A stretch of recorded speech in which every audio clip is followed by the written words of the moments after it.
Damn, all three Guardians movies are in my top 10, but you know what trilogy isn't all in my top 10? It's Captain America's Captain trilogy. America. And I think Guardians is the best trilogy in the MCU. Thank you. Are we all in agreement? Yeah. No. I think it's better than the Dark Knight trilogy too. Dap me up, bro. No, yeah, Dap me 100%, up. 100%, bro, 100%, Dap dude. me up. Dude, literally, What Ben, what are you you- laughing about? Because, like, if you think about it, literally, the only good part, the fantastic part, is the Dark Knight, and I will give the Dark Knight its flowers. The Dark Knight is a fantastic movie, One of but the best every other movie, the other two, excuse me, not like they're not horrible, but it's a massive dip in comparison. Not a massive. No. Yes, it is. Okay, The Dark Knight, 10 out of 10. It's like one of the best movies ever made, in my opinion. I would say Batman Begins, like we're talking, it's still at like a 9 range. And Rises is like 8 range. Like it's not a massive gap between the three movies. I put Rise at like 6 or 7, to be honest. 6 or 7 for Rises. It's only good part crazy. is Tom Hardy as Bane, bro. I don't know, and I guess the end sequence is pretty touching as well, but like I feel like that doesn't work without the, That's crazy. That's wild. Just saying, bro. Just saying. So you think Guardians is the best superhero trilogy ever? Honestly, I would have to think about that, but like just not thinking about it too much, I would agree with that. But yeah, I'm close to saying that.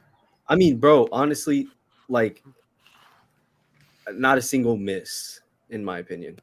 Like they just get like there's no misses. Better.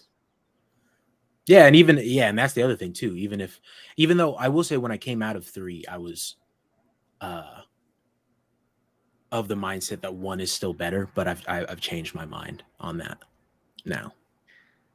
After 2 rewatches. The podium of superhero trilogies is The Dark Knight in first, Captain America in second, and Guardians in third. Nah, man. Tripping. I think it'd be Guardians, Batman and Cap, but honestly, I wouldn't mind switching. Dude, I genuinely I find that trilogy boring, bro. It is boring to watch. It is boring. Oh boy.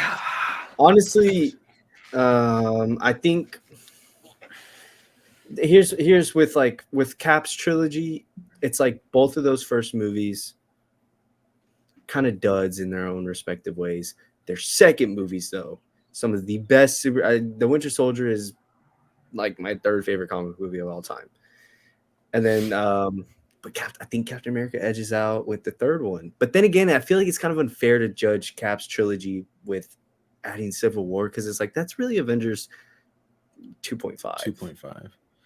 It's not really, but if we're counting it as in the trilogy, I'm putting it above. I need to rewatch Civil War, because right now I think I would say that I like Guardians 3 more than Civil War. Oh, dude! Anytime I rewatch Civil War, I love it even more. Yeah, so I think I might need to rewatch it, just because I'm in the mindset. I think this is that recency bias, and I don't even believe in recency bias. But I'm saying like Guardians 3 is better than Civil War right now. Every single time I think about Guardians 3, like the more edits I see, the more I keep thinking about it, bro. The more I love it. It's so damn good. I'm so tempted. Good. I honestly. Before Aiden says anything ridiculous, I want to speak my piece here. Okay. I averaged out my scores for the 3 trilogies that I just talked about. Mm-hmm. I got an average for 100 because that's how I do my scores.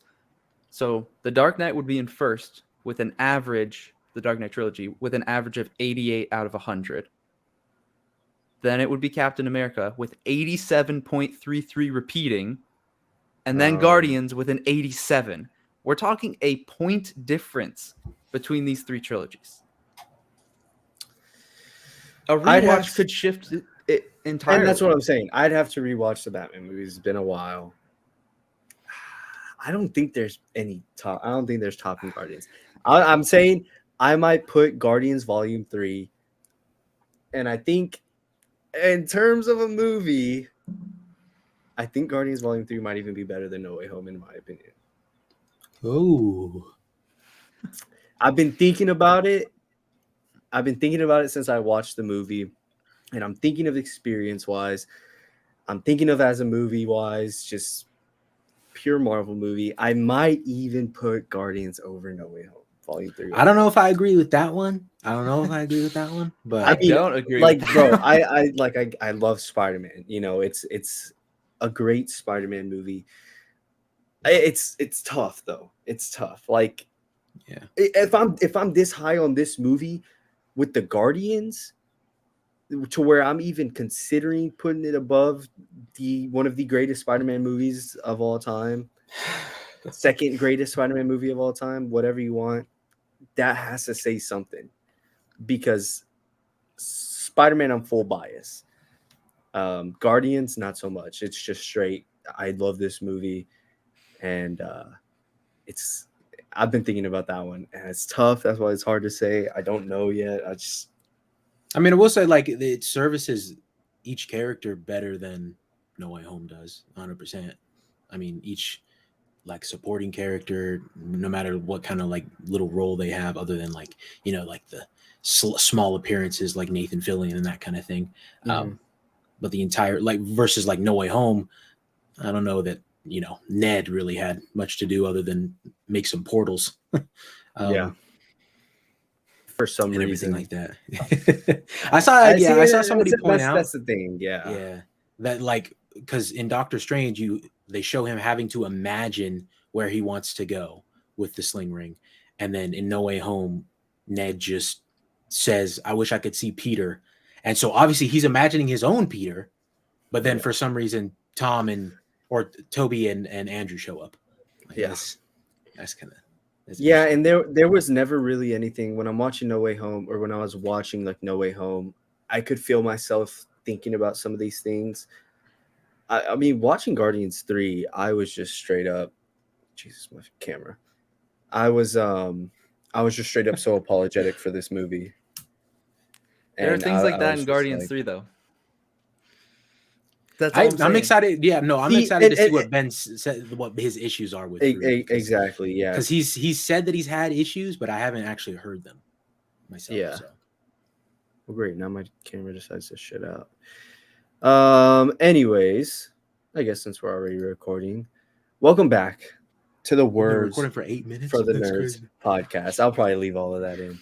No, you won't. You won't. My camera's glitched out right now. That's Charlie, right, you could take away the rest of the intro. Ben's looks like garbage too. What's up, guys? We are back with another episode. This is the big one, the next big one we've been waiting for. After I mean, depending on how you look at it, I would say the flop that was Ant-Man and the Wasp: Quantumania. We have returned with the glorious, ever so glorious James Gunn and Guardians of the Galaxy Volume 3. And that is what we're here to talk about today. We have benjimovies joining us. Benjimovies. Of course. How are you doing tonight? Benjaminography? I feel like, jeez, we're not throwing it back to that. I feel like just based on our last 30 minutes of conversation, this is going to be just a very fruitful, respectable discussion about this movie. Yeah. I'm very excited. I am looking forward to the discussion, but I feel like there's going to be some points of some very heavy disagreement, but a lot of things that we agree on. But it's going to be good. Before we dive in, I will say I've seen it 3 times. Benjamin has seen it 1 time, and I believe Aiden has seen it 1 time. Seen it once. Well. I'm definitely going to rewatch it though. It's very rare that I feel the urge to go rewatch a movie, but I'm really feeling it with this one. I agree. I think that speaks very highly, and I think the emotional aspect of the film gets even more intense, I guess. Upon rewatches. Maybe my last one I was kind of tired, so I didn't feel it that much, but it was still great. But anyway, before we begin, thank you guys so much for coming back after our little hiatus. 2-month-long gap. We came back with a little news episode. If you missed that, we talked about Fantastic Four cast news, Phase 6 potentially being delayed so they can work on some other things, and also we got the some conversation about the WGA writer strike happening right now. So if you guys sound interested in anything like that, go give that episode a listen or a watch if you're over on YouTube. We would greatly appreciate it. Also, smack a like on this video if you're on YouTube. It'll help us out a ton. Hit the subscribe button. I don't know how many of you guys are subscribed to us that listen to us. We haven't looked at that statistic, but I'm sure it's not. It's in the other way, you know, the way that people aren't subscribed. So if that's the case, go ahead, hit that button, hit the notification bell with it. And then along with that, I'll give benjimovies his flowers right now. His account, if you're watching on YouTube, is going to be linked down below. Go give him a watch. Go give him a subscribe. Go like a bunch of his videos. He is well worth it. Always dropping reviews on any kind of movie. Yeah, I think he did. What's your most recent video, Ben? The Meg trailer reaction. I did some trailer. I do trailer reactions and reviews on like everything. Is that worth a video, Ben? It depends. It's kind of like, you know, the ridiculousness that we get from like Fast and Furious trailer or Cocaine Bear type of trailer. Yeah, they're taking it to the next level with ridiculousness. So it was just like it was enjoyable. Okay. I liked it. Cool. I haven't seen the first one, so but yeah, go give him go hit him with the subscribe button and all that joyous stuff. But I want to jump into thoughts on the movie, and I would like to start with benjimovies. So take it away, Ben. Man, I haven't rewatched this film yet, but I really want to. I have thought about it a lot, and I've been seeing all of the edits and a bunch of clips on TikTok and everywhere, and people talking about this movie. And I do think that the more that people have talked about it, it's made me want to rewatch it more and kind of view it in a different lens, because I feel like going into a film like this based on trailers, I had certain expectations for the movie and how it was going to turn out and some of the emotions that it was going to deal with. And it definitely took a different approach than what I was expecting. And so I don't think like upon my first viewing, I was able to like get the full experience that I would upon a rewatch now that I know more of what to expect from the film. I do think that this movie has all of the strengths of the previous Guardians films. It's absolutely hilarious, and I think it finds a much better balance than other recent Marvel films when it comes to like the serious tones and the humor. There's maybe a couple of times where that balance wasn't the best, a couple of moments that stood out to me, at least upon my first watch, where a joke just wasn't the best when it comes to the timing or the situation with what was happening. But it's better than a lot of recent films in the Marvel Cinematic Universe. Like Quantumania, I think, had some egregious examples of that, where they had like a very serious tone, and it was like everything would just cut out, and then it would be insert a joke here, and I just think that was awful. So I think that was much better here. James Gunn just knows how to handle these characters.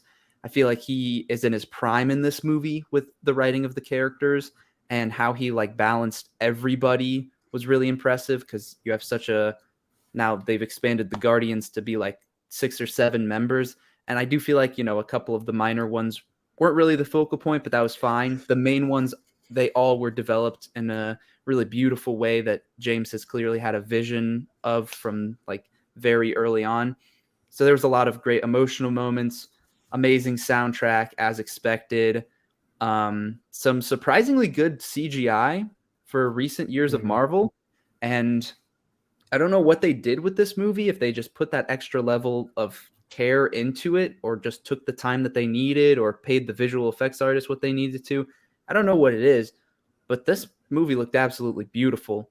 And even like the Marvels trailer, which I know the Marvels is still in post-production, but there were some space scenes towards the beginning of the Marvels trailer, and that just looked awful. And you have scenes very similar to that in Guardians 3 that look way, way better in my opinion.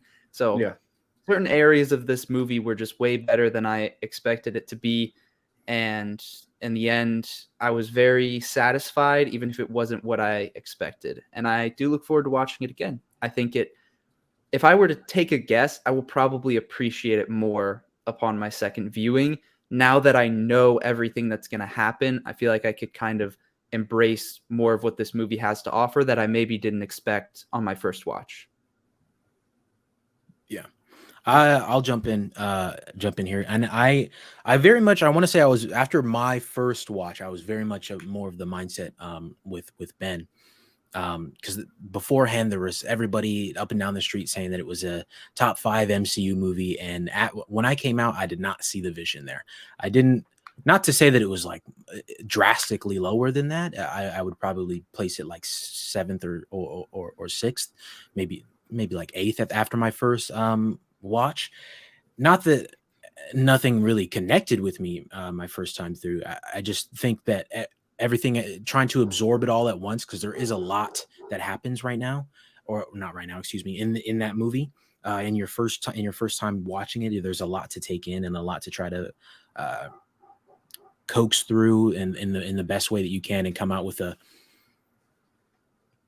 comprehensive score, I guess is the right word to say. But jumping into my actual thoughts after a third rewatch, it is so amazing that we got James Gunn back for this third movie. I remember when the news broke back in 2018, I was very heartbroken that was being taken away from us. And a lot of people right now are saying that Disney flopped so hard because of the fact that he was fired. Now James Gunn is the head of DC, and after this was his like swan song with Marvel. And so I'm excited. I'm super excited to see what he does over there. But this movie, man, everything down to the beginning of the movie, the way he started it with I don't want to jump into spoilers here, but just not yet anyway.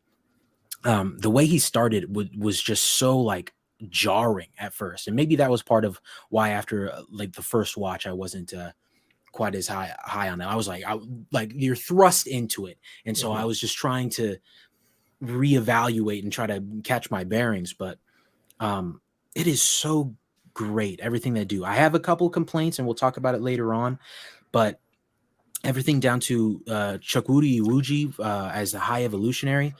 He's a stage actor originally, and you can definitely see that in his performance. He's very loud, I guess is the only word I can think of, but exuberant. He's just he has a presence every time he's on screen, and it works for this character immensely. I think they did even more great things with we always talked about with the Guardians 1 loving a talking tree and a raccoon, and they take that up to 11 in this movie. And it is seriously insane. But watching it, I think the thing I took away from it the most was empathy. And granted, I know that there's some MCU movies that cover that. Like there's a lot of MCU movies that cover this, but I just feel like the way James Gunn tackled it in this movie, and I don't know if you guys saw that, like PETA came out and said that, like, I was just about to say that. Yeah, best like, animal rights movie. Right. Yeah. And I can't remember who, but somebody pointed out that they go to a planet, and this is in the trailer, so it's not a spoiler. They go to a planet that is literally animals personified, animals walking around looking like people. And oh my God, there are so many moments in this movie, and I've texted these guys about it. Early on, there was one that hit me so hard, and I'll talk about that when we get to the spoiler section. But there's more emotion going on here than just surrounding the Guardians. And I think that they tackle those things really, really well, but even more so with the actual Guardians. And it's not so much sad emotional, like there's a plethora of emotions there. It's not just one that you're feeling throughout the entire movie, and I commend James Gunn for that immensely as well. There's multiple moments where he plays with things and makes you try to believe one thing, but then the opposite happens, and it's a whole different palette of feelings that you're feeling at that moment, and that you didn't expect to be feeling it right then and there. But overall, this movie is great. I would love to even see it again. Maybe not like right away. After I think 3 times I could use a little break. But it's sad to see him go. And I can't believe we're not going to be getting anything else like this, because even after this movie has come out, the conversation is that best MCU trilogy, best superhero trilogy, some people might say. And we'll probably dive into that in this episode too. But to see the person who did all that, who pioneered all that, to leave and granted go somewhere else that I'm very much interested in seeing, is great. But to see us lose that is just, man, it's a bit of a bittersweet moment. So, yeah. Aiden, what are your non-spoiler thoughts? I'm about right there with you in terms of emotion. This movie was super emotional. I texted y'all afterwards, and I'm a big baby, so watching movies and stuff, it's easy for me to feel that and to let out a few tears.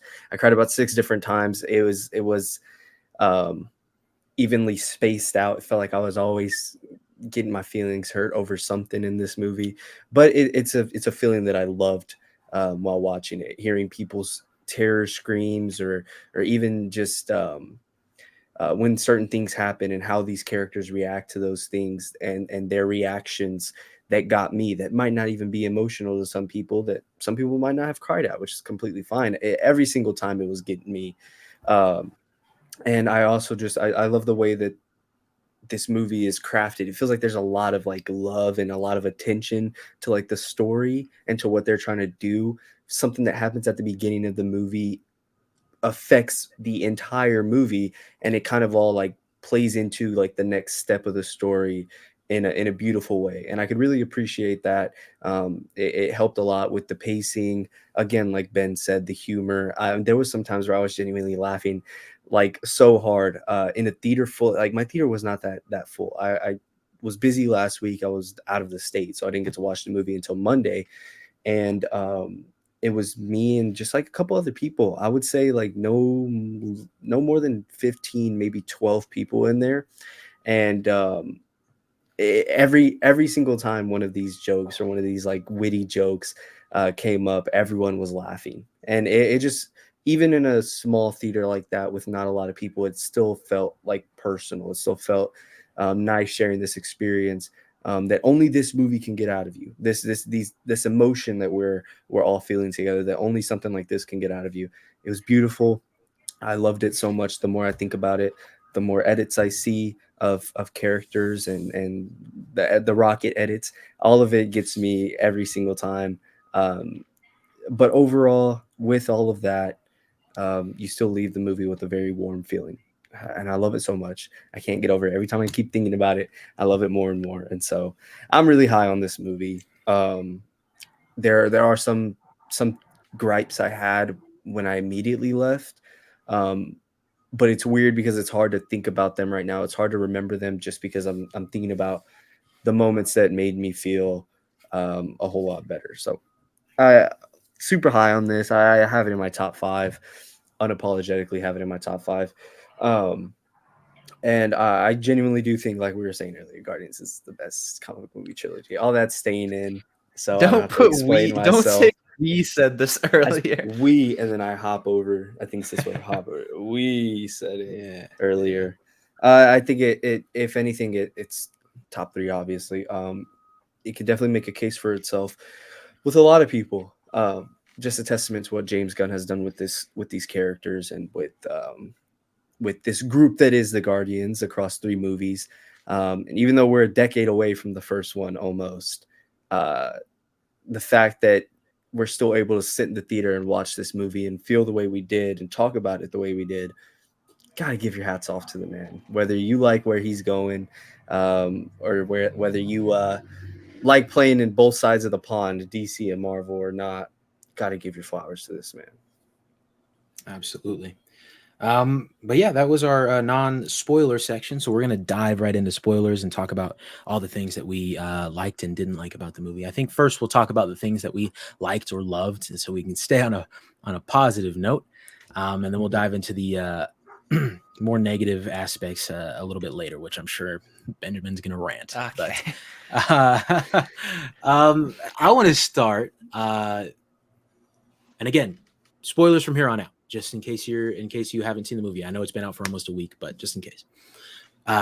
So yeah, the thing that made me cry the first time I watched it early on in the movie was Baby Rocket coming out right after being tortured and surgically having his brain removed and whatever.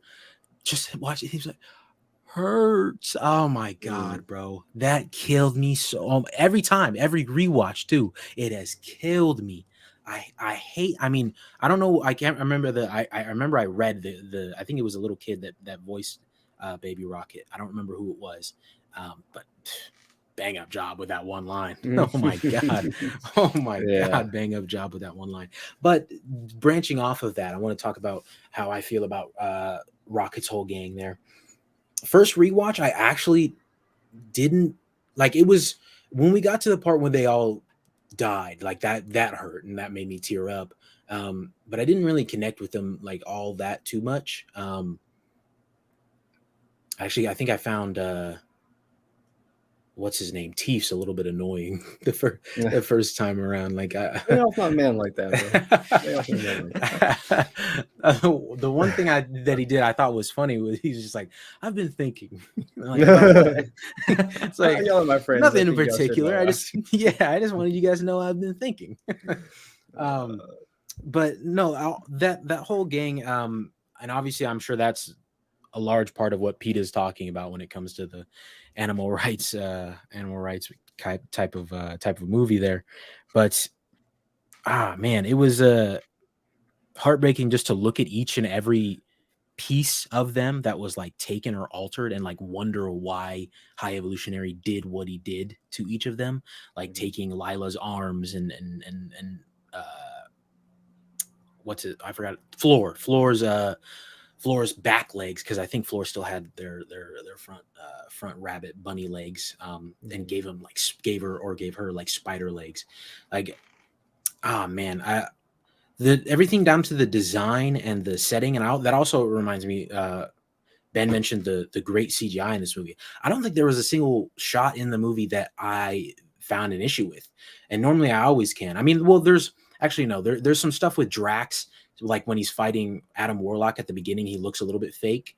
And as well as like at the end in the hallway fight scene, there's something like he picks up a guy, and I think I can see for a split second. But again, split second, and it's just with one character. Like, that's insane, you know. Throughout the rest of the movie, I personally did not see anything else wrong with it. The CGI was impeccable in this, and that's branching off a little bit. Why I'm happy that stuff is getting delayed a little bit for like phase 5 and phase 6, and hopefully we can see more stuff like this. And like Ben mentioned in the Marvels trailer, there's some stuff that looks off, and they delayed that movie because otherwise we'd be getting that movie in 2 months if they didn't do that, you know. And now we're not getting it till November, and so they have a little bit more time to work on it. And I hope they can. Yeah. Okay, that's another thing, guys. All right, Ben already hates the Marvels movie. I think these two actually both don't like it as much. I loved the trailer a lot. I definitely overhyped it, but I think I feel like you're on a rabbit trail off of a rabbit trail off of what you were talking about. listen, you reacted, so I had to come back a little bit. But no, yeah, overall fantastic. I think that was probably, for most people, that probably drew the most emotion from the film is everything with Rocket and his friends. And so especially the scene when Lila died, oh my God. And then the way Bradley Cooper's scream there, dude, perfection. That was, oh my God, man, that was crazy. But that's what I wanted to open with. I'll say real quick, I cried every time we had flashback scenes with him, with Rocket and Floor, Teefs, and Lila. Every single time I teared up because they were just so innocent. They were playing around, and I kind of knew where it was going. I was like, I know what's going to happen here. There's a reason why this part of Rocket's life is kind of pushed back. Or why we don't hear too much of it other than the stuff that's happened to him. And again, it could just be because they didn't know what they were going to do with this movie when Guardians 1 came out. But I knew we were heading a place that wasn't the best. And so every single time I saw them playing around or talking about their future, I was just kind of like, I know where this is going, and it's already hurting. And a part of me didn't want to get to that moment. I was like, I don't want to see the end of this movie. I'd rather just leave at the theater now and pretend everything is okay and this is one big happy story. But that emotion is another reason why I could see why some people wouldn't like the constant flashbacks. That thought didn't even cross my mind for 1 second watching the movie, because I was just so focused on how bad it was going to hurt when we finally got there, and it did. That was the I think the hardest I cried was when Rocket's talking to them in the afterlife, and he says, "Can I come with y'all?" And she said, "Yes, but not right now." And seeing Gamora even and Quill and Groot react to him coming back to life, that whole sequence, I think it's about like 7-ish minutes. That entire sequence, I did not stop crying. And I was sitting there just losing it. And I was like, Jesus, man, what is this movie doing to me? And then, of course, afterwards, we get Nebula and Mantis, and Drax finding out that Groot's alive, and then it just hits again. And so it was like nonstop, just like it was tearing me down. It was wrecking me, and so I wasn't necessarily like connected to them. I was more just like sympathetic towards what they were eventually gonna end with, and so uh, I can kind of see, because I wasn't necessarily like super attached. I can see why some people would think the way that Charlie did. Not to say it's a bad thing. Yeah, I think I was surprised with the amount of flashbacks that we got. Like, we spent much more time in flashbacks than I thought we would, but I don't think it was a bad thing. I think James Gunn has always done a good job with CGI creatures and animals and making you care about them, even in his non-Marvel stuff. Like, I think of the Suicide Squad with King Shark. I mean, people don't talk about it very much, but he did a good job of making you care about his character. Yeah. He always gives them a distinct like personality and significance to the story. And then there's always those moments where you're just you have that moment of just caring for them and what's happening to their character. But then you think you're just like, oh, this is just like a CGI animal that we just got introduced to. He's always been great at that. And I think that was the case here as well. I think for me, because I didn't tear up at all for any of the flashback scenes until the afterlife scene, which I guess isn't really a flashback. That was the only time where I was like the most emotional in the movie. I think for the other times, like, it was nice to get Rocket's backstory, but for me, it was more so knowing what was going to happen, because to me, it was pretty obvious what was going to happen. That, I don't want to say it made it harder for me to care about them, because you do care about them and it is awful, but still you're watching it and you're like, this is Rocket's backstory. And my focus was more on how he is being emotionally impacted and not as much on these other characters who we barely spent time with. And I know what's going to happen to them soon in this movie. So it's harder to have as much emotional depth with those characters, in my opinion.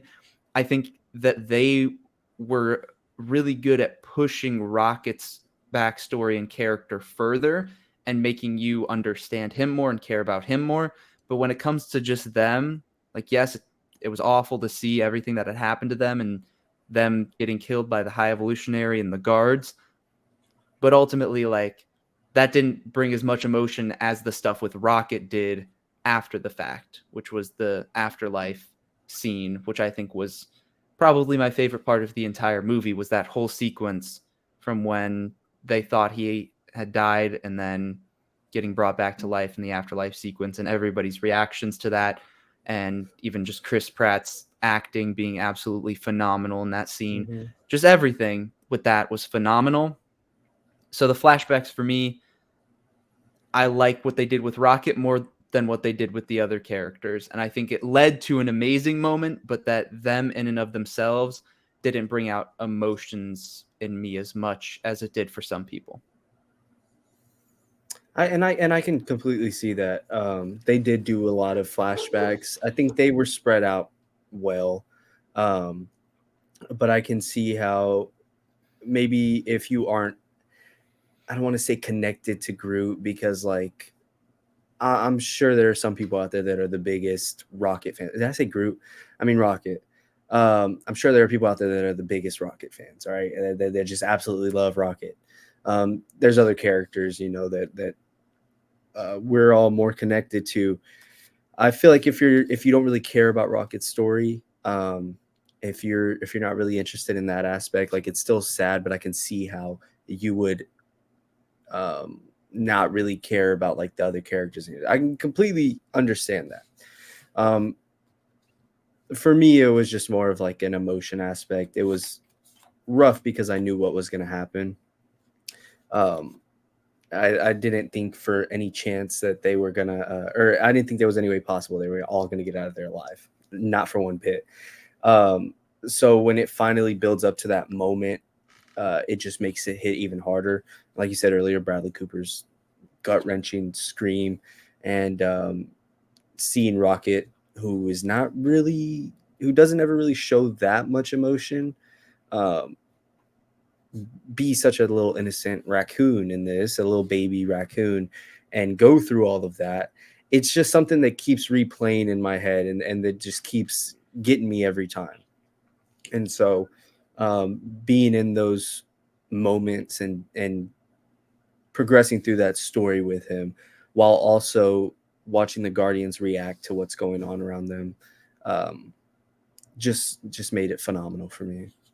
I think he shows emotions quite a bit, actually. He does in the first couple Guardians films. He does, but never to the extent of like what he was doing as a kid, if you know what I mean. Like, he's much more like involved, to whereas like I saw a clip where he was telling Drax, he's like, "Boo-hoo, your wife and child are dead. Everyone has dead." I'm like, damn, bro. Like, I couldn't see a baby Rocket or whatever it being that, like, which makes sense. He's had a traumatic past and a traumatic upbringing that it wouldn't really make sense for him to be so emotionally available. So seeing that was, compared to the Rocket we have now, is a vast difference that just made it real impactful for me.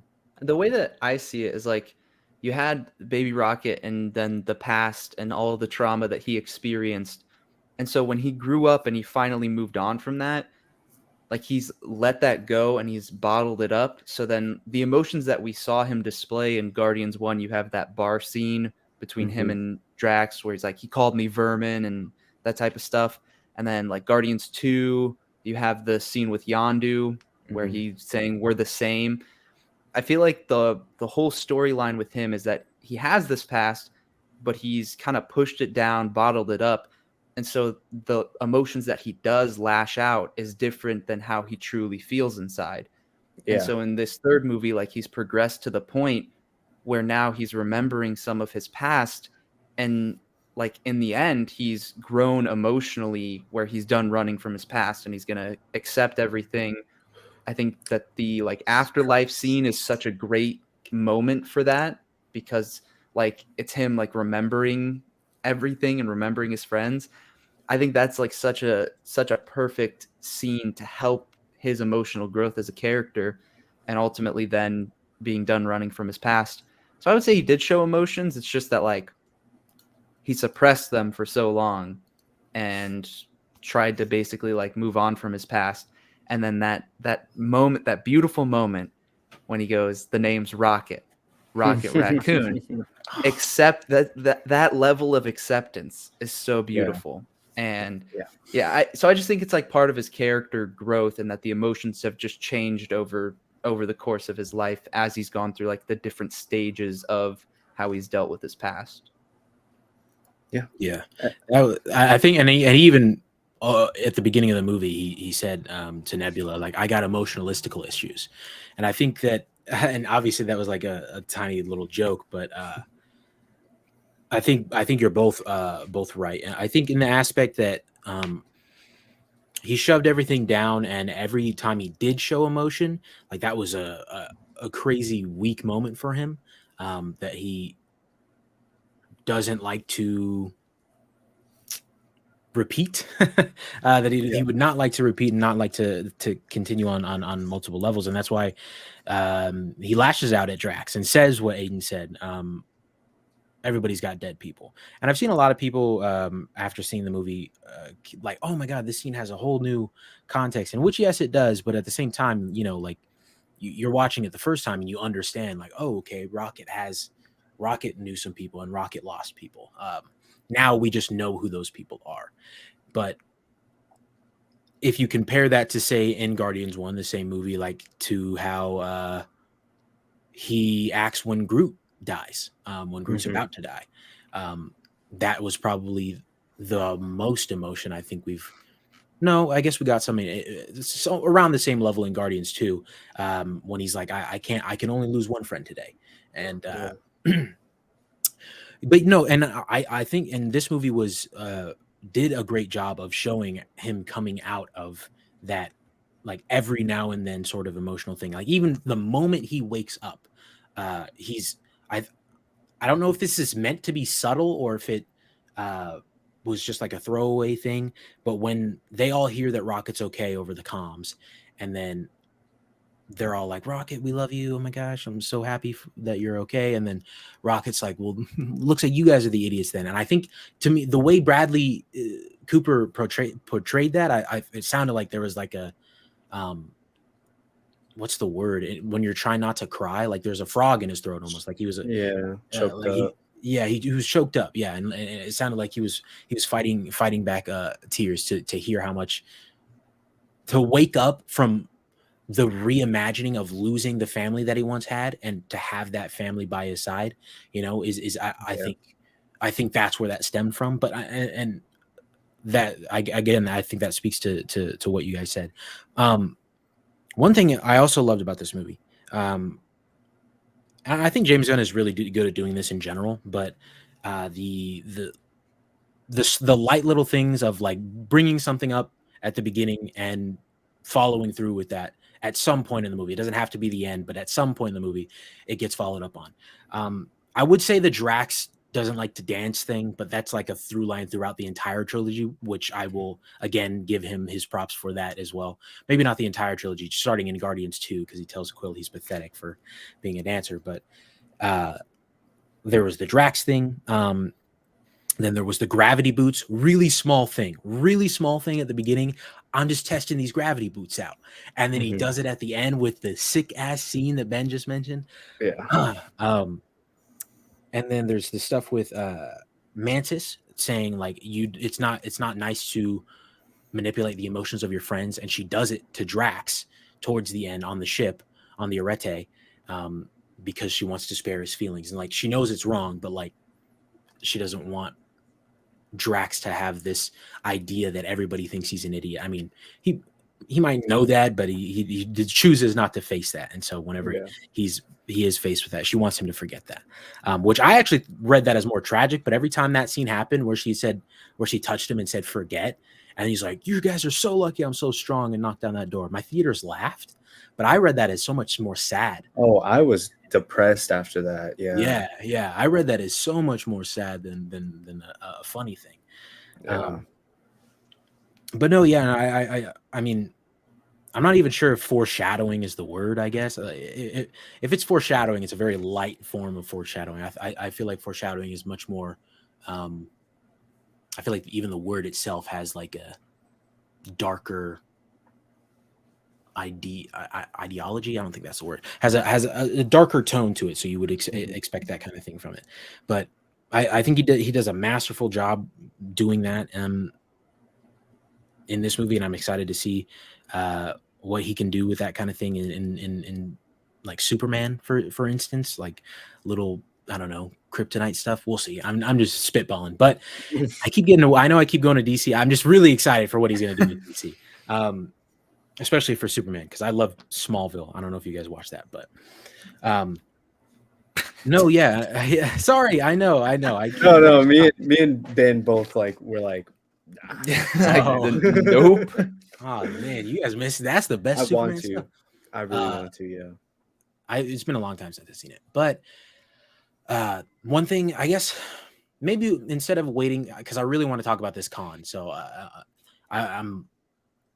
Instead of waiting till the end for the cons, I guess we can just sprinkle it in, how whatever feels natural. And what feels natural right now is Adam Warlock for me. Adam Warlock, like, I'm not gonna act like I have a big touchstone to him in his comics and that this was like a travesty to the character, but why do we make him an idiot? I just like, why do we make him stupid? I just don't understand. I get that he's hold on. I know what Aiden's gonna say. He's fresh out of his cocoon. I know we're gonna say that, but come on, man. Like that doesn't like we don't have to do that.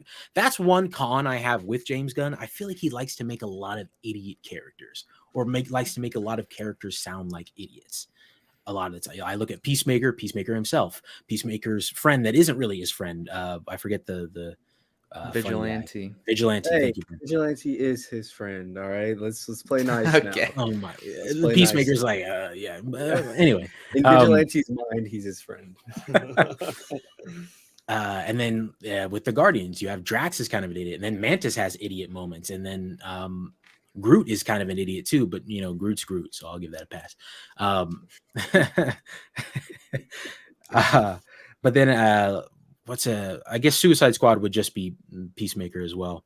But no, yeah, and I not that that's necessary. King Shark, I guess, maybe, yeah, I guess. Yeah. Not that that's like an inherently bad thing. Like every director has their style. Maybe his style is making an idiot character that's funny and does some like touching things at some points. But I don't know. It just felt like Adam Warlock wasn't the character to do that with. From what I know about him in the comics, he's a very like take everything seriously kind of, and it's like this is the complete opposite of what Adam Warlock is. And again, I'm not one of those people that are like, if it's not comic accurate, it's not good. It's just, and I think it worked for this movie, but I just don't necessarily know that it was it was needed. And I also feel like a lot of what he had was kind of sidelined. Like you had the moment where he's running towards his mother on Counter Earth. Not running, flying. He's flying as fast as he can towards his mother, and his mother dies essentially right in front of him.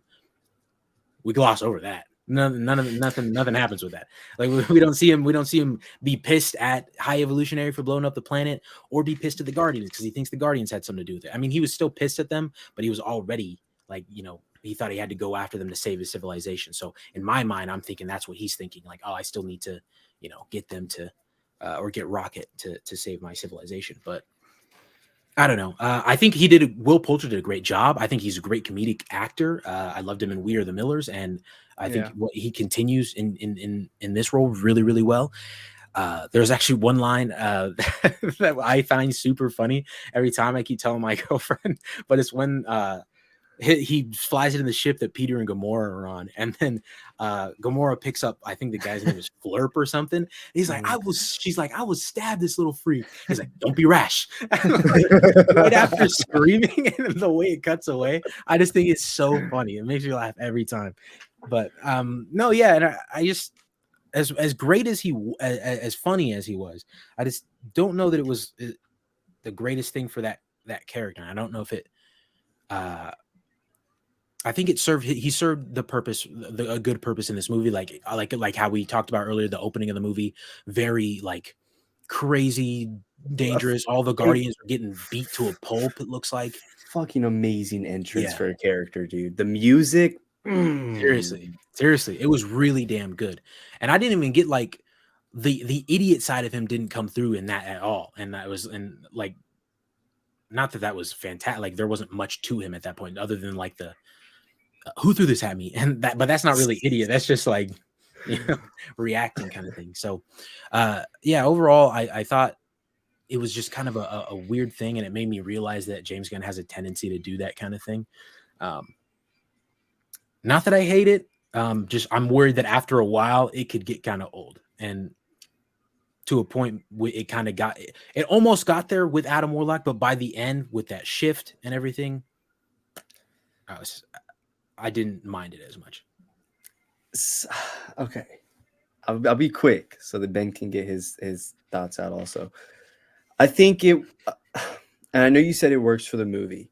The reason why I think he took that angle was so that we kind of didn't see him as too much of a threat. We kind of more saw him as like this emotional baby that like if something huge happened, like seeing his mother die, there was still a way they can get around it. Or if he wanted to go after the Guardians and Gamora picks up the little dog and threatens it, that he reacts the way he does and he's like, don't be rash.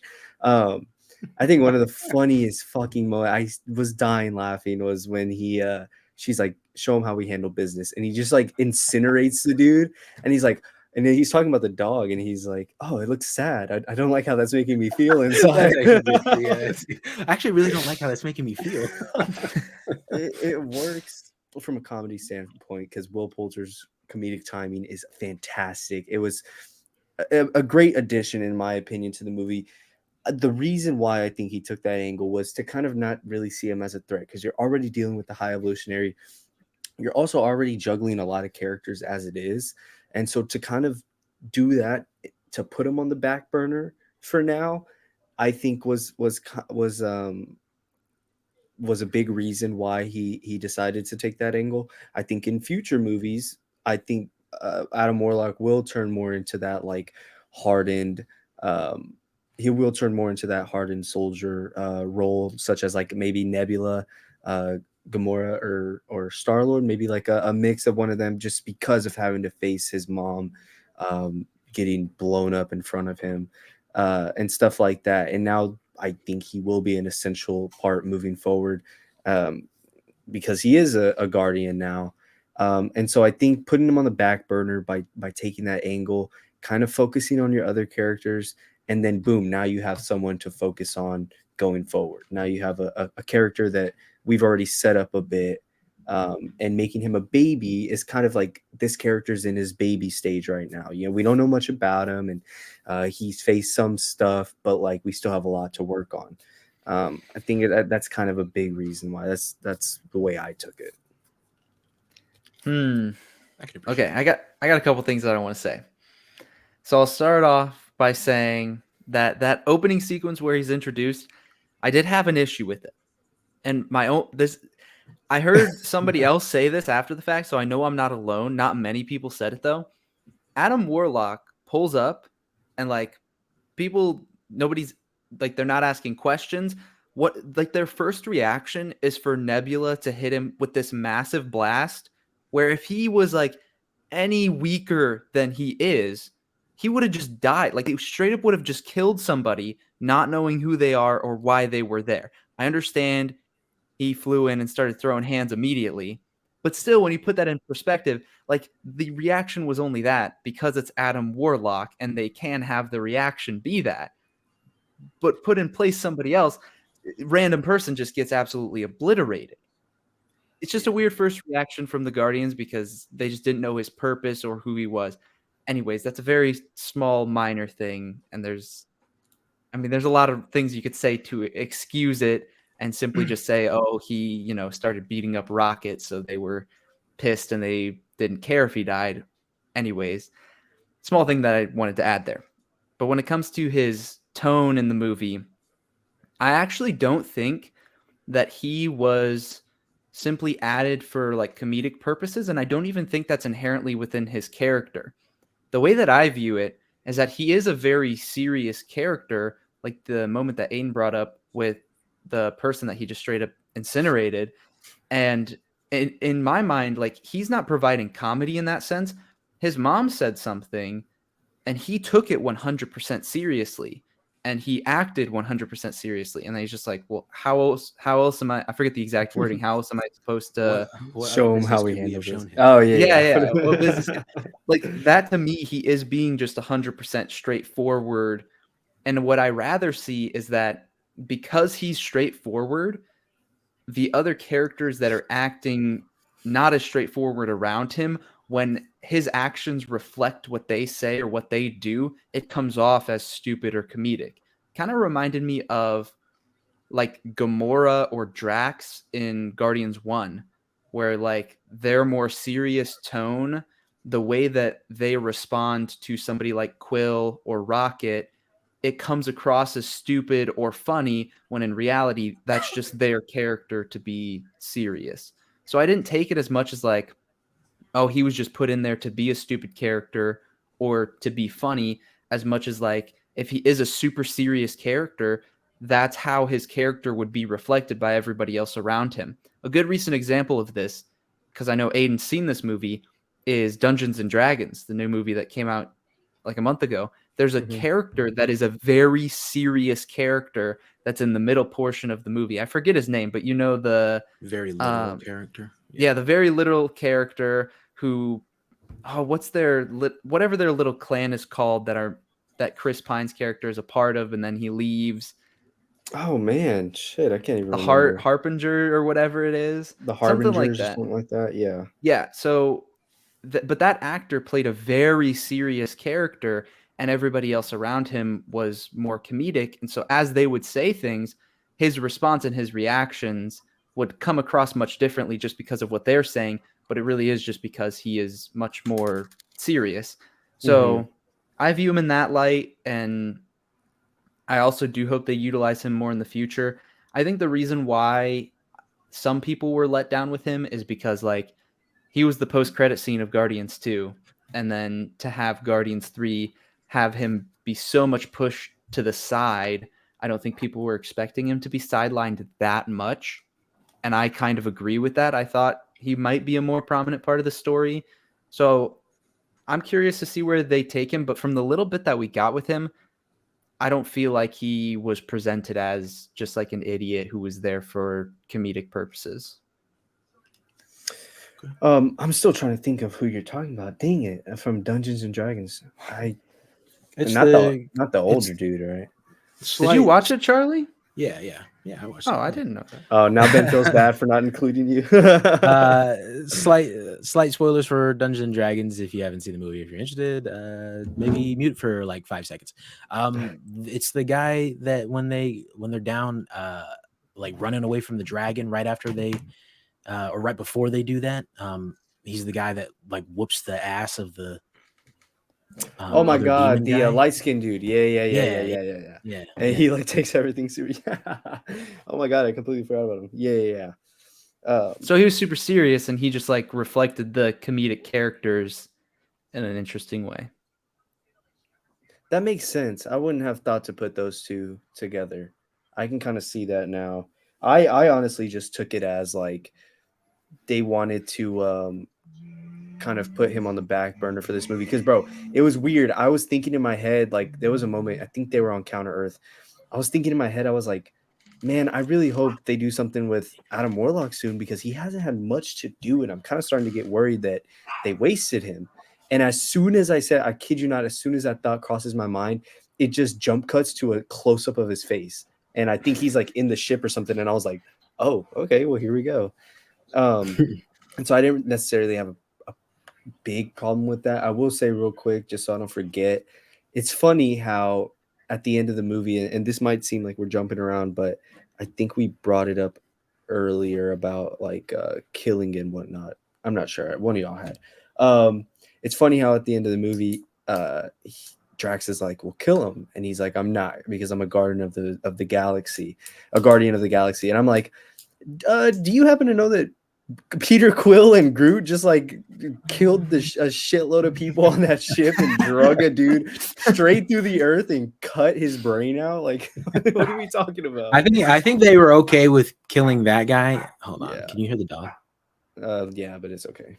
Yeah, just get rid of it. Like, it's not mine. Just pull a high evolutionary. Yeah. But I think they did that to that guy because of that recording they watched of Rocket. I think he was one of the guys that was doing that to Rocket, and they wanted to. I was all for it. I was all for it. I was like, yeah, get him, dog. Well, because the people who were working for the High Evolutionary, they're not just human beings. They were like part of his experiments, no?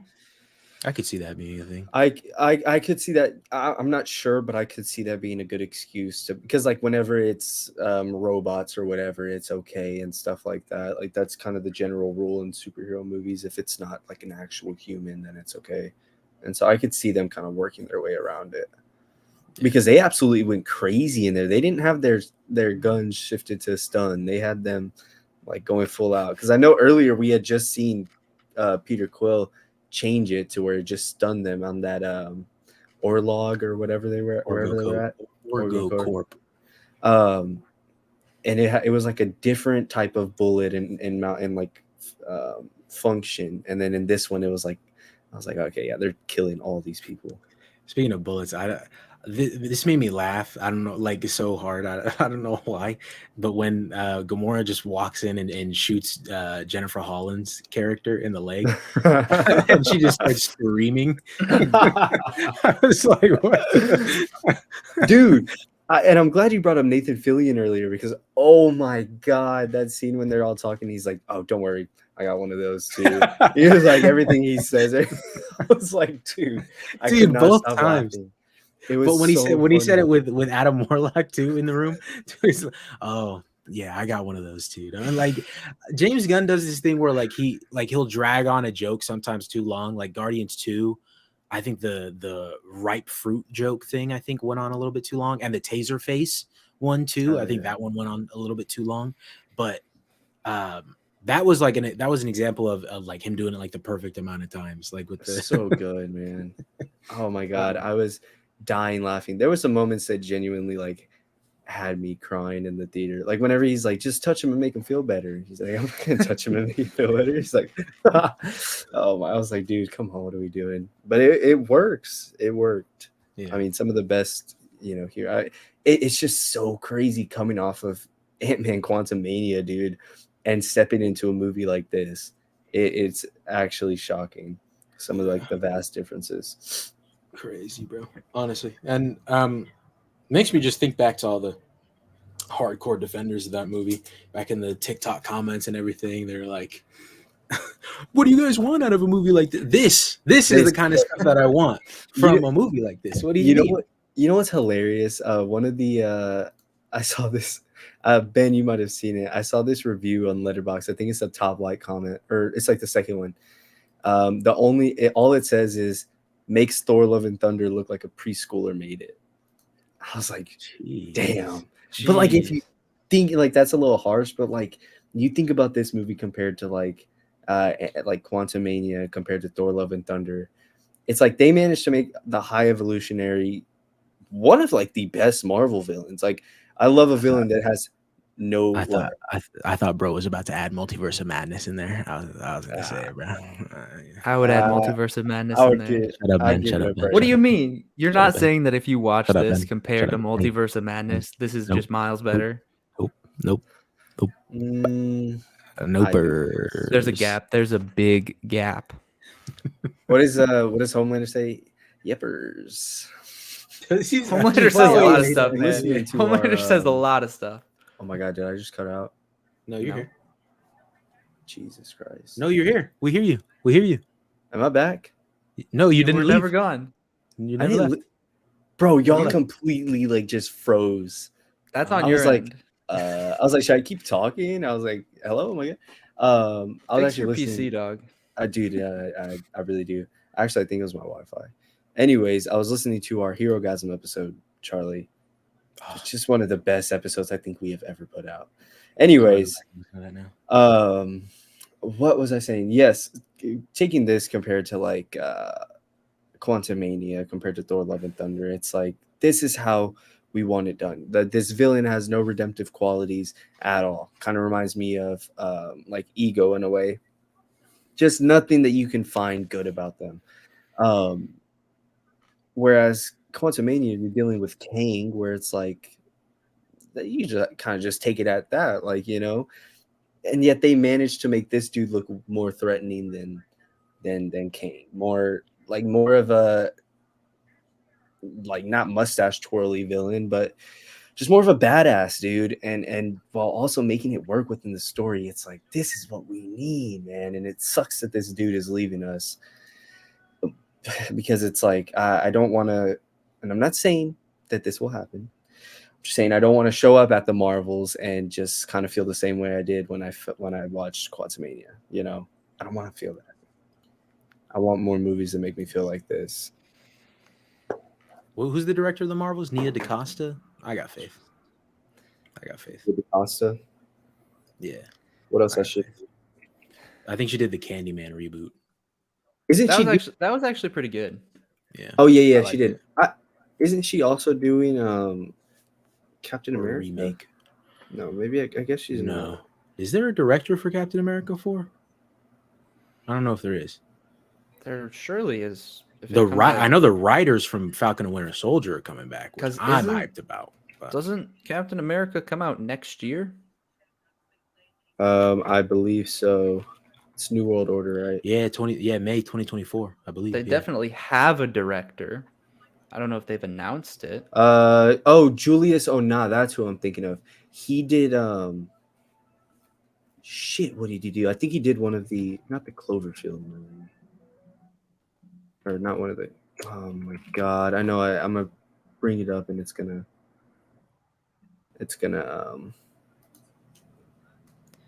New World Order does have a director.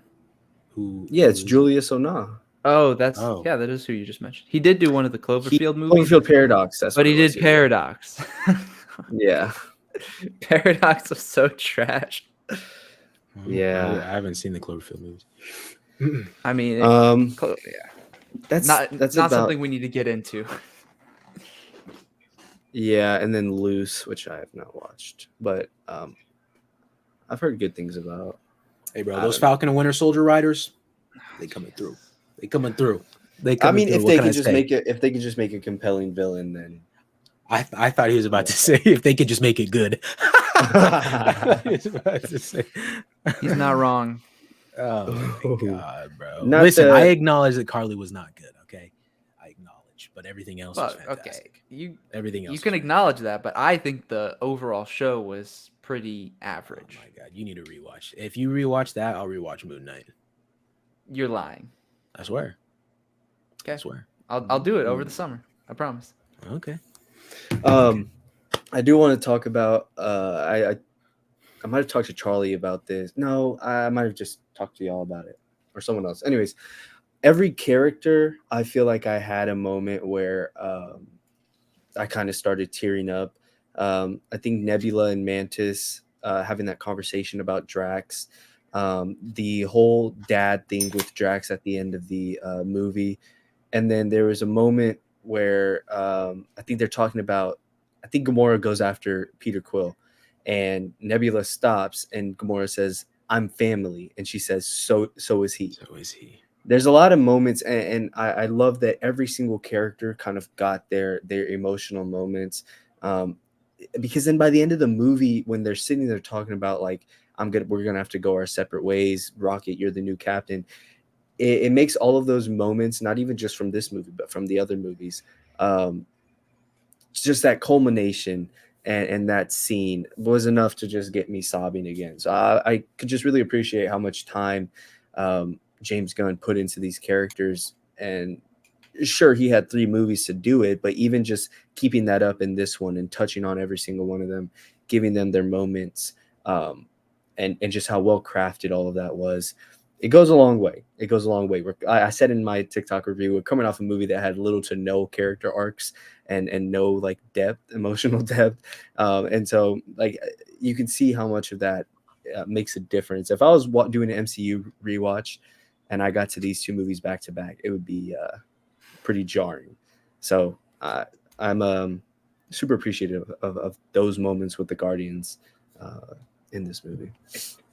I will say there's a worse group of movies to watch on your rewatch of the MCU. You have to go from Infinity War to Ant-Man and the Wasp to Captain Marvel to Endgame. That's probably the worst stretch of movies because you just want to go from Infinity War to Endgame. I think James Gunn is just excellent at writing characters because I think sometimes people overlook certain characters or even how James Gunn writes them because they like view a lot of them as just being like dumb or comedic and sometimes overly so. But then you get to like specifically, I think the moment with Drax is a really good example. You get to those moments and they hit super hard and they wouldn't hit as hard if he didn't effectively write those characters. Like if they seriously were just throwaway joke characters within the films, you wouldn't care that much by the time you got to the end. And if this whole group wasn't like an actual family dynamic that we've grown with and cared about, then the ending wouldn't have as much emotional significance when they're going their separate ways. I just think James does such a great job with that. And I know we've like briefly said this before, but that gets me really excited for DC because I know that like where he starts characters in the very beginning, he's going to be able to have that level of connectivity with all of the films because he's overseeing everything. In this case, he's only been able to do it in his small little pocket of the MCU over the last decade. And I feel like when he's able to expand that and connect with directors and see the vision for where things are going, it's going to be even better. I heard somebody say this, and I know it's a bold thing, but I'm more excited for DC's future than I am for Marvel's future at this point. Maybe that's a topic for another podcast episode, but I see that. I do think that James Gunn is brilliant when it comes to these characters, and there's so many amazing moments emotionally, and just when Peter Quill calls him captain and kind of passes down the torch and officially says, he squashes that beef and he just says like, it's not a competition, like you're the best of us. That is such a great moment, and it puts a new perspective on the whole trilogy, in my opinion, that it's very much focused around Rocket and not as much around Peter Quill as you thought it was. It's still, I mean, those are the two main characters of the Guardians, in my opinion, but it just like sheds a whole new light on everything that's happened so far. And James Gunn just knows how to handle that perfectly. Speaking of that scene that Ben just mentioned, Aiden, since you saw it after us, did you see the thing that James Gunn confirmed about Groot in that scene? Yeah. Okay. I mean, everybody is like trying to capitalize on it and jump on it, like in a video. So like, yeah. Okay, so you saw it. Okay, yeah. I did not read it like that at all first time I watched it. No. No, I kind of took it more as like the "We Are Groot" line, like that's what I did too. Yeah, he stepped out of what he normally says. Exactly. Yeah, like he'd been around the group long enough to know what that means and know to say it. But I think that the actual meaning is much cooler. Yeah, that like we've been around him long enough where we now understand him, and it actually makes sense because like you would think that if it's normal for all of the Guardians that maybe we would start to hear him, but in this movie, Gamora was new to the group, so she didn't understand him. We still didn't understand him, and then in the very end, that's when it switched. Yeah, which I hope this doesn't mean that Groot's gonna start talking like that, but it kind of seems like they'd have to go down that way, right? That's like, my question too. They do. Like you can't do that and not go back on it. Yeah.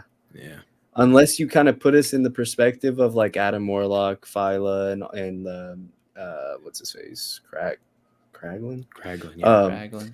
Unless you kind of put us in the perspective of that, it's like, oh, now these people are around him. But you would think that Kraglin would at least like kind of understand him by now. But that also brings me to the end of the second post-credit scene. Why did it only say Star-Lord? Yeah, I've seen someone, which I don't like this at all. This feels kind of like this does feel like a reach. Someone said that because it's not the typical black background with just the white letters, and because it's a white black background with like a different font of letters saying the legendary Star-Lord will return, that means that it might be another Star-Lord plucked out of the multiverse, and then we'll follow them. And I was like, I don't think just text and background makes that different. I think I've seen this thrown around where that maybe Star-Lord's going to get some solo adventures where it's just him.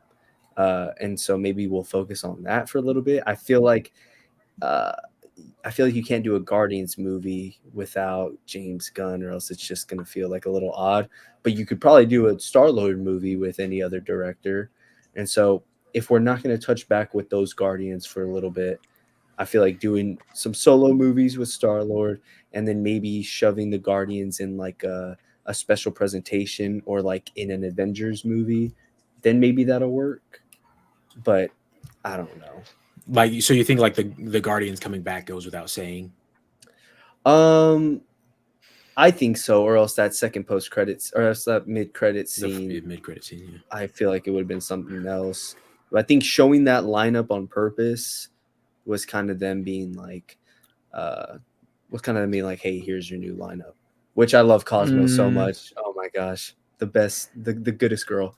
What, Ben? What did you say? Goodest girl. I disagree with that assessment of, well, okay, maybe I don't disagree with the assessment. It depends on what you mean by that new lineup of Guardians will be back.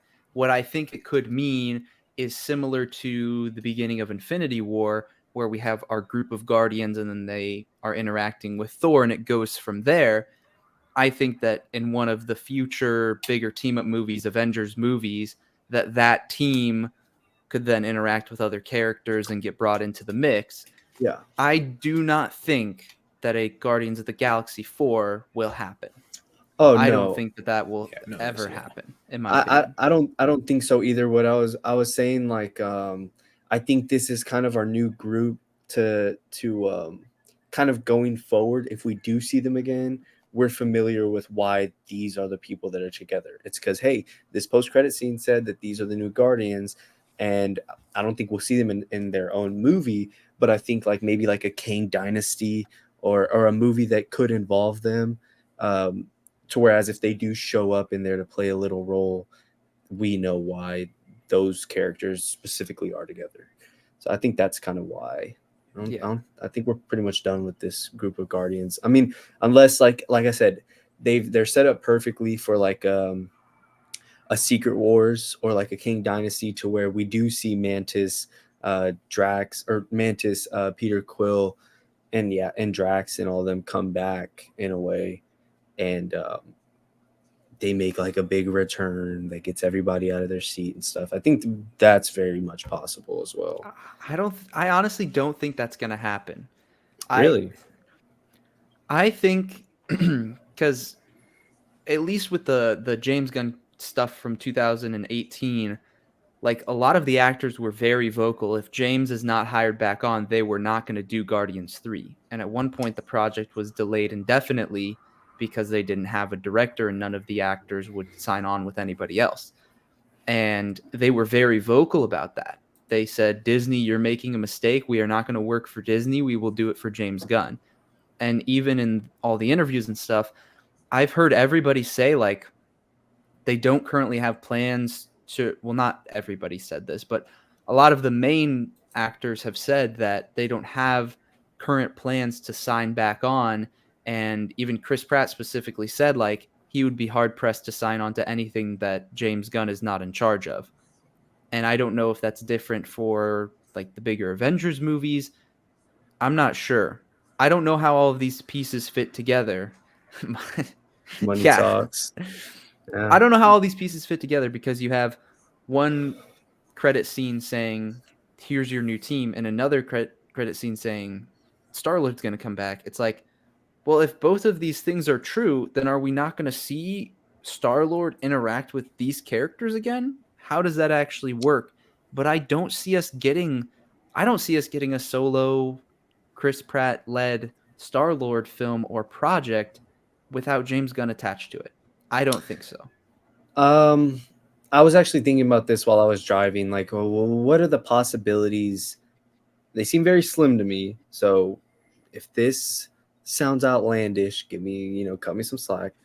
What are the possibilities that while doing his oversight at DC, he kind of works on an MCU project, whether it's just a special presentation to show what Star-Lord's doing or just anything like that. I don't fully believe that Chris Pratt would turn down a role solely because James Gunn's not attached to it, which makes me think that's how Star-Lord could return. Well, I'm more so saying like in a Guardians type of project or a solo led project even. I think if it's for say one of the bigger Avengers movies, that might be different. Cuz like I know the Russo brothers, they basically got to take the characters and do a lot of different things with them, and James didn't oversee a lot of the stuff that happened with them, leading to a couple of inconsistencies. And like James Gunn even said that he didn't like what the Russo brothers did with Star-Lord. And like the moment where Gamora wants him to shoot her, he said, my version of Star-Lord would have shot Gamora immediately. That's what James Gunn said about the character that he was building. So there's a couple of moments where he stated, like, this is the character that I built. Here's what the Russo brothers did to those characters that were much different than what he was wanting or his vision for them. So I don't know. I think it's a hard thing to ask for, and I don't really see it happening. And when it comes to James Gunn potentially doing something for Marvel, I think that's far, far away if it ever happens. So I don't know. I really don't. But also mentioning specials, there was a post-credit scene for the holiday special where they said, I guess we're going to have to do another special. I don't know what that means. I don't think they're doing Guardians of the Galaxy Holiday Special 2. I don't think they're doing that. Yeah. And again, James Gunn probably wouldn't be involved if it's anytime soon. I don't know. There's a lot of pieces that go into it, and I don't see how it all works. And maybe Marvel is also throwing threads out there in hopes that James Gunn may do a project in the future. Because I think Chris Hemsworth, after Thor Love and Thunder came out, he said, like, when he watched the movie with everybody for the first time and saw the post-credit scene where it says, like, Thor will return, which, you know, you don't know what exactly that means in the context of Love and Thunder. But his immediate, he said this, he said his immediate reaction was just like, what? I'm returning? Like, I didn't know this. And so some of it might be Marvel. They just like say that as a hope for the future to work it out. And then if not, they can work it out in a different way now with variants, or there's multiple Thors or whatever. So who knows what the legendary Star-Lord will return might actually mean in the future. I feel like it's weird that James Gunn would like, why would he? I'm kind of glad that didn't happen, because I feel like that doesn't line up with even what he set up in part 2. Like, I don't see part 2 Star-Lord instantly vaporizing Gamora in that moment. But hey, whatever. I'm not the writer. He is. But I'm interested, like, what the legalities would be behind James Gunn doing another Marvel project now, because I know he was already under contract for Guardians stuff, and so and he made this DC. He got involved with DC while he was fired, so like there wasn't any issue with like legality stuff there. But like now that he's fully vested in DC, I don't know what that kind of contract would look like, and if he would even be able to branch out and potentially do another special or something like that. My bet would be no, he's not allowed to. But I don't know. I don't know anything about that world. But I also wanted to say about.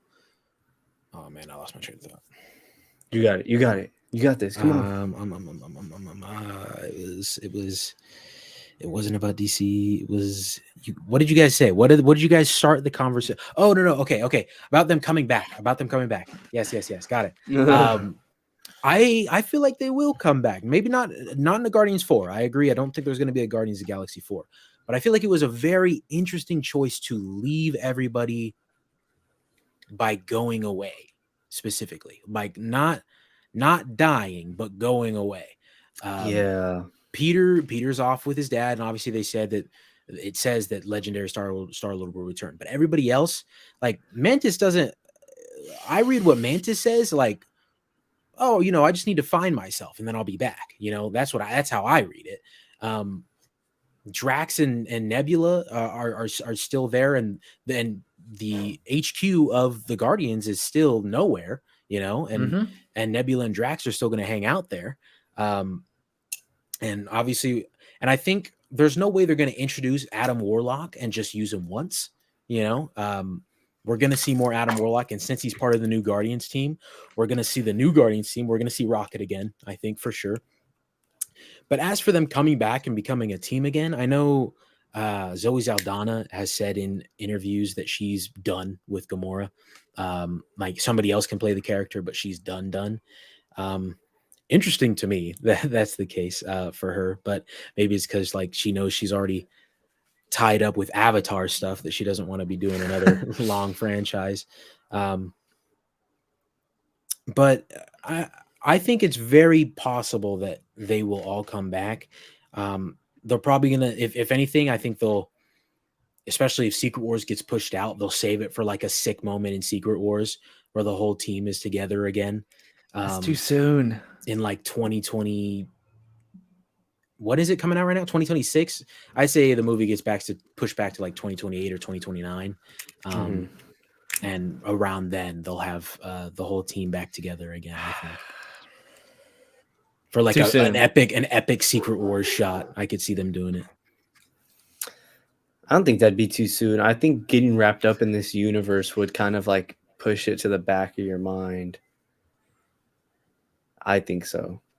That's true, especially like the multiversal stuff we're supposed to be diving into here soon. I mean, but then we already are involved in it a little bit, but then again, but if it's multiversal, I feel like it would undermine that moment of reuniting because you're just like, these could be variants. I mean, I'm sure we'd know, but like, I don't know. I get worried about that stuff just with variants and everything, like caring about characters and relationships and everything. But again, topic for another day. I can see that. Is that it? Is that all we had for Guardians?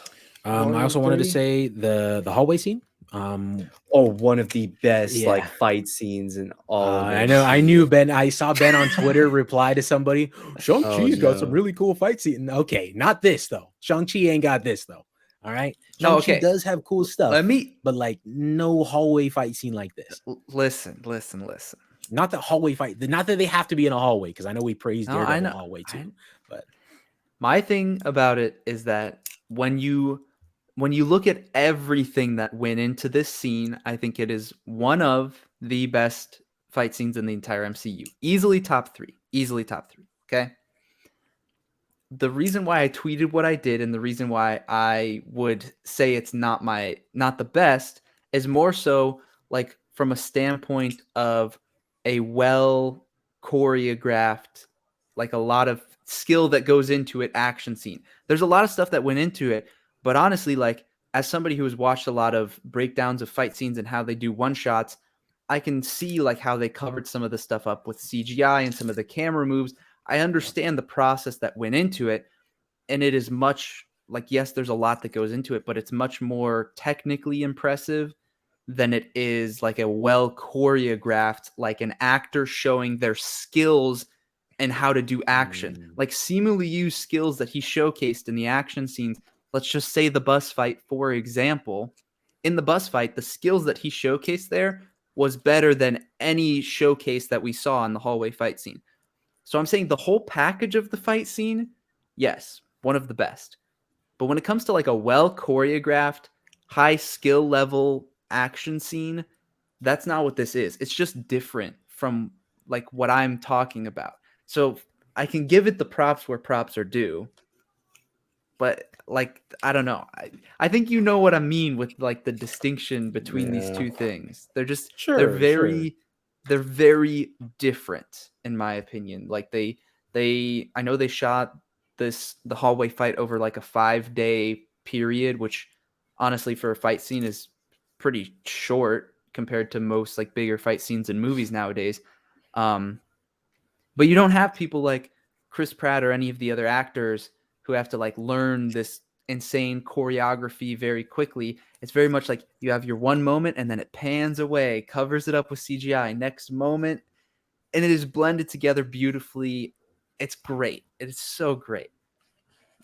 I don't know how people can watch that and then say that there's not more technical skill and more well choreographed action in something like Shang-Chi. I mean, I can agree with that. Just for the sake of looking at what everything that's happening on screen and thinking about the context of it all, the team, that's like the team, their final fight, their final big fight as a team. And even then, like it's still somewhat disconnected because Gamora is not the same Gamora. And you could argue like their fight against the High Evolutionary is their final fight, but that's their final fight against the big bad. But like fighting like armies and such, this was their final hurrah. until Secret Wars when they come back in 2029. But I think they're I visually and just the sheer joy you get out of this is elevated much higher than the bus fight in Shang-Chi, which again, I agree also with that. I mean, you said that this one's top 3, but I agree with that Shang-Chi, the bus scene is top 3 as well. But I think this one edges that one out for me anyway. I agree with everything you're saying. Like everything you're saying is correct and was also the distinction I was making as like whole package, emotions, everything. It's the Guardians fight. But like when you say it's the best action scene, I think there is a more well choreographed, more skill involved in creating an action scene in the MCU in Shang-Chi. They're different things, you know? Because if you're just talking about from an action perspective, I'm taking the Shang-Chi fight. If you include the emotions and the characters and everything, obviously it goes to Guardians. But I'm distinguishing between just action versus action with emotions and characters and everything else. Because if you're including everything, it goes to Guardians. I just don't even know if I could agree with that though, because like I mean, like I know you're talking about like the technical aspect of it and like everything that Simu Liu. I almost called him Shang-Chi or Sean. I called Sean. I almost called him Sean. But anyway, oh my god, Simu Liu. Everything that he had to do for that and in that scene, I agree, and I see what you're saying. But then you think about all the, like you said, covering up with CGI. I mean, covering it up, someone had to do that, you know, all the like the different intricacies of that scene, I would say are on par with Simu Liu learning this, bro. Choreography, dude. Listen. Bro, listen. As someone, listen, I can't speak to like fight scenes or anything like that. I've never had to learn choreograph for fight scenes. I've learned choreography for dances multiple times in my life. It's not like that. It's not that crazy, bro. All right, listen, why do I almost keep calling him Shang-Chi? Simu Liu went to a warehouse and trained with a very well-trained stunt guy for like a week for that scene, and he nailed it. It's fantastic, still top 3. But there's so many people that went into it, so much plan. I know you said it took 5 days to film, which I agree it is short. Maybe that's probably like how long a TV show would film a fight scene for one episode, maybe. But still, like watching it, you know, I made my case. I rest my case. Listen. Okay, this is all I want to say. As somebody who has done a lot of research into stunt choreography, because I love stunt choreography, and it's something that I want to do one day. I want to do stunt choreography and camera work and make cool action scenes. I know it's a weird thing to add, but I love stuff like that. And so I've watched a ton of videos about that type of stuff. And I've also watched a ton of videos about how they do like one shots and covering things up with CGI and even CGI like camera moves. Like there's some moves within the hallway fight where it's not a natural camera moving, like it's after the fact done to hide a lot of stuff. But like covering things up with CGI is always going to be easier than doing things practically. It's always going to be easier. Now, I will agree that when it comes to the Guardians hallway fight, that like the level of everything was at its peak. I mean, it was done phenomenally like we haven't seen much before. I mean, there's a really good one shot at the very start of the final battle in Endgame with everybody. There's like a 1.5-minute, 2-minute one shot at the very start that's pretty good. And again, it's a lot of like one character moment and then panning to something else. But like this is done at such a high level for what it is. It's so much easier to cover things up with CGI than it is to show it and it be real. I mean, because that's what you get out of the Shang-Chi fights is that Simu Liu was doing all of that. And like, I know it's very different and there was probably a bigger team involved, but at least for me, and maybe this is just my personal bias with like practical choreographed stunt work versus CGI fights. For me, I watch the two. I enjoy the Guardians one more, and I like it more for the emotions. but from a standpoint of action, I'm more impressed by the Shang-Chi fight. That's it. Okay, actually, I'm thinking about it a little bit more. Like the choreography for like the Daredevil one specific, like I think I lean more towards what you're saying actually, because I would still probably put adding that in. I would probably, assuming it's in the MCU, I would probably still put like the Daredevil hallway scene over this one, because which hallway? Daredevil? The first one. Yeah, the first one.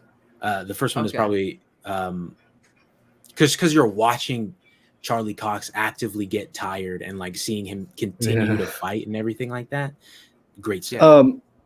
This dude, one of the most like underrated scenes in all of like Daredevil that I wish was talked about more was the entire one shot when he is at the prison season 3 in season 3.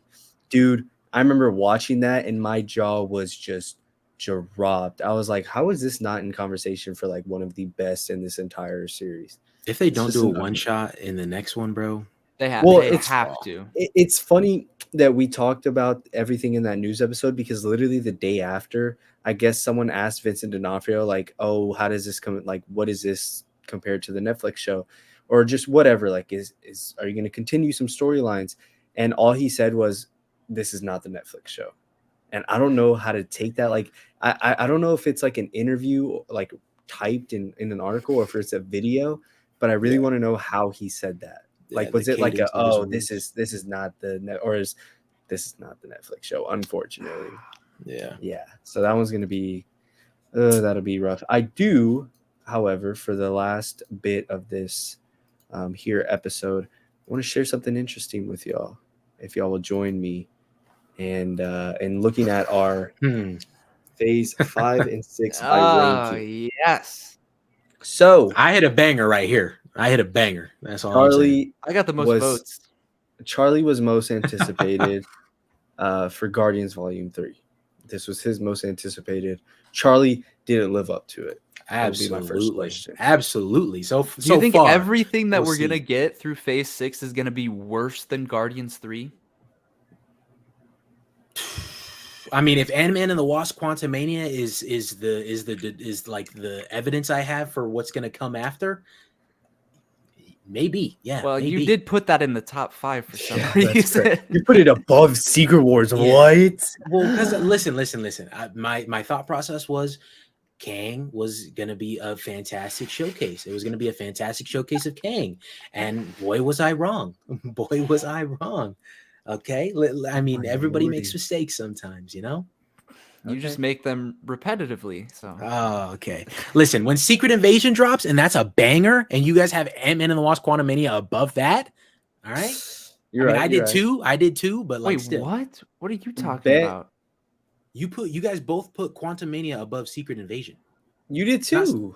No, I know. I did too. I did. Yeah. I'm just saying you guys are gonna eat your words too when it comes to that show, right? I mean, probably. But okay, so like Ironheart, Covenant of Chaos, Armor Wars, Echo. Oh man, I don't know why I had Ant-Man so high. I even said in there the only thing dragging me to that movie was Kang. However, I did have Volume 3 at my 3, and then Ben had it at your 5th. Honestly, I feel like it's fair. I hope that those 4 projects are better than Guardians 3 was. Blade ain't coming out, guys. Let's be honest. It probably won't. Blade, we should just scratch off. Go ahead and scratch off. Okay, interesting. Yeah, Charlie, I was surprised. I went back and looked at it, and you had it at your number 1. That's interesting. Yeah, I mean, I have high hopes for Fantastic Four. These casting rumors worry the hell out of me. Daredevil Born Again worries the hell out of me, but honestly, I mean, and based off of the reactions of everybody else to this movie, so many people putting it their number 1, their top 5, so many people are making this is dumb to me. I always find everybody who's saying like, oh, this is where I get off the MCU ride. The MCU's been fun, but this is my last one. Cornballs. Like, okay, yeah, seriously. Okay, just stop watching. You don't even announce it. All right. But I mean, if that ends up being the case, give me my flowers. Give me my flowers, my boys. All right. Talk to me. Listen, my number one most anticipated has been a lot of people's number one MCU movie. I'm maybe not a lot of people. I'm just talking about Cam. Cam Walsh. He put it as his number one. Actually, and Seth. Seth did too. I saw on Twitter. Well, Seth dislikes most of the Marvel films, so I feel I'll take what I can get. All right. Yeah, I'm sure you will. Okay, all right. Listen. Are we doing? I have a question. Are we doing a three-way guess the Marvel character? Yeah, you're gonna do. You it. want to?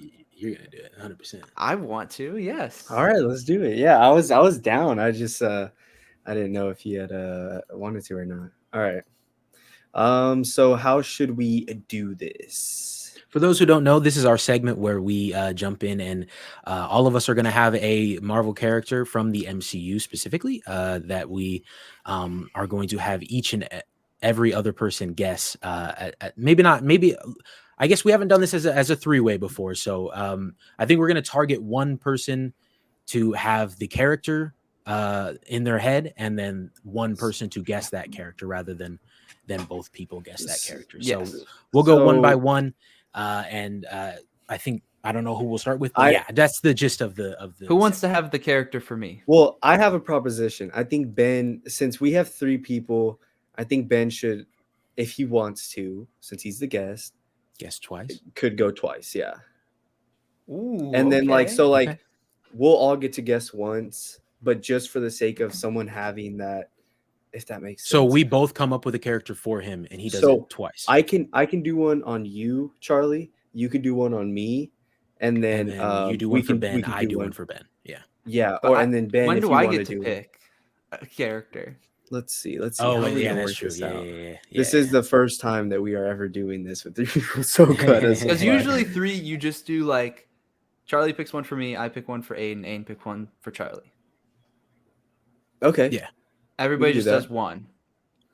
But what that is, it doesn't matter. So like one of you, it doesn't matter. So Charlie picks one for you. You're guessing Charlie's. And then I'm guessing yours. And then who's guessing mine? I would say, okay, Charlie will, because that's what I was saying. Like you can guess twice if you wanted. Oh, that's fine. We'll each do one. All right. Okay. So this one's Charlie and Ben's. Hey, we're gonna have a lot of Reels content. Right? All right.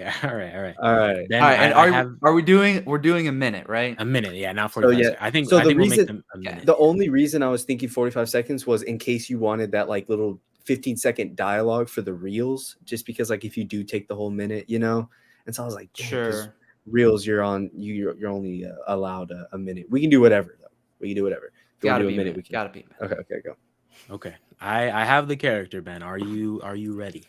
Yeah, I do have one clarifying question, and I assume this is the case, but it is specific to the MCU, right? Yes. Okay, because you guys went in straight to like phases. I was just like, well, it's guess the Marvel character, so I guess we should start doing guess the MCU character. Okay, that's fine. Yeah, makes sense. Okay, I'm ready. Ben, are you ready? You have 2 minutes on the clock. Ready, set, ask. Phase 1. No. Phase 2. Yes. An Avengers film? No.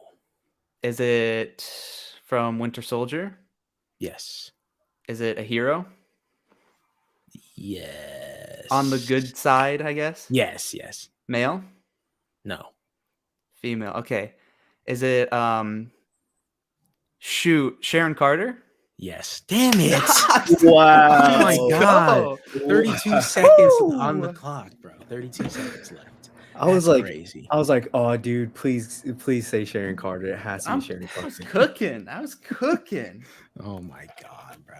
That was good. Okay. I assume it's my turn. Yeah. It is your turn. You have a lot to live up to after that performance.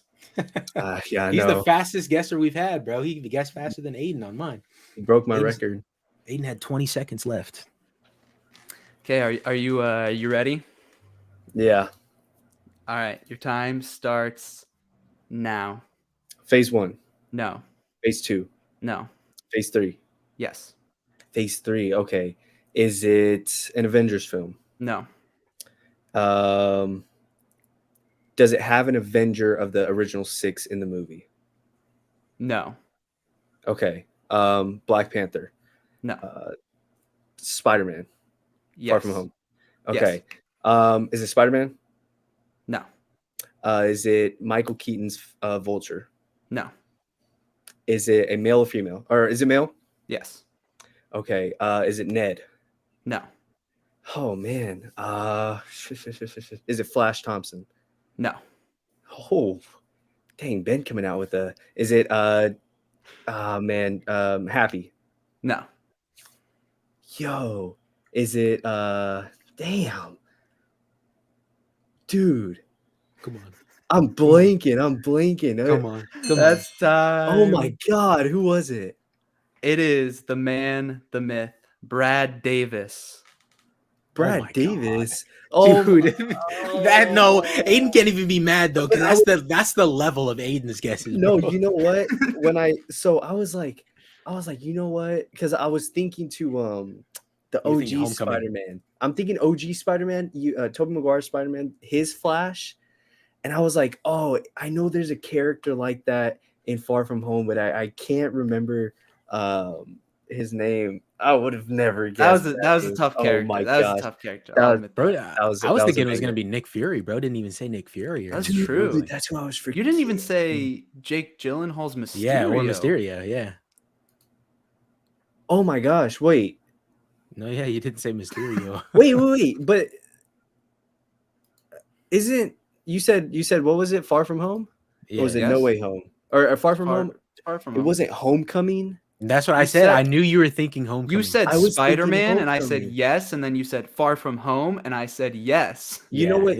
But it happened so quick. It happened so quick, though. Oh my gosh! You know what got me? Because you did ask about Vulture. Did you say yes to Phase 3? Yeah, it's in Phase 3. Isn't it? Is it not in Phase 4? No, it's kind of like it's because they ended it with Far From Home. It's kind of like how Phase 2 they had Avengers: Age of Ultron, and then Ant-Man tagged along. That's what knocked me off right there. Super weird, bro. Just thinking that they ended it with Endgame like they should have. I mean, it was a good character. Threw you off. Wow, what a character. Okay, so I'm getting Charlie now, or yeah, get him. Yeah. I'm getting Charlie. All right. Let me think. I want to get him with a solid one. Dude, I hate Aiden's characters. I got it. Okay. All right.